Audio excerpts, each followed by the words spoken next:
2 months கழிச்சு ஒரு வழியாக back to the farm Bahrain வந்து ரீச் ஆயாச்சு. அங்கே இருக்கும்போது திங்ஸ் வேணுங்கிறதெல்லாம் பாக்ஸில் போட்டு அப்படியே ரேப் பண்ணி எடுத்துகிட்டு வந்தாச்சு. ஆனால் இங்கே வந்ததுக்கப்புறம் அது எல்லாத்தையும் ரீஅரேஞ்ச் பண்ணி அது இருக்க வேண்டிய இடத்துல வச்சதுக்கப்புறம் தான் திருப்தியாச்சு. இதுக்கே வந்து ஒரு ஃபுல் டே எடுத்துக்கிச்சு. இந்த வாட்டி புது வரவா நம்ம வீட்டுக்கு ஒரு புத்தா ஸ்டாச்சுமே வாங்கிட்டு வந்திருந்தேன். இது அமேசானில் தான் ஆர்டர் பண்ணி வாங்கியிருந்தேன். ரொம்ப அழகாக க்யூட்டாக இருக்காங்கல்ல.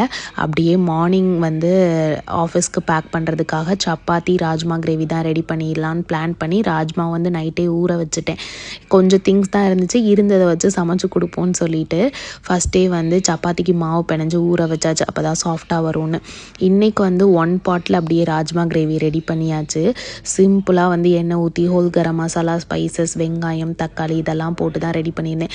நான் எப்போயும் மசாலாலாம் இந்த கடையில் வாங்கி யூஸ் பண்ணுற ஆள் கிடையாது. ஆனால் இந்த டைம் வந்து காரைக்குடியில் ஸ்நாக்ஸ் வாங்கலான்னு போயிருந்தேன். அங்கே கிரேவின்னு போட்டு ஒரு மசாலா வச்சுருந்தாங்க. சரி இந்த தடவை வாங்கி ட்ரை பண்ணுவோமேன்னு வாங்கியிருந்தேன். உண்மையை சொல்லப்போனால் சூப்பராக இருந்துச்சு அந்த கிரேவி மசாலா.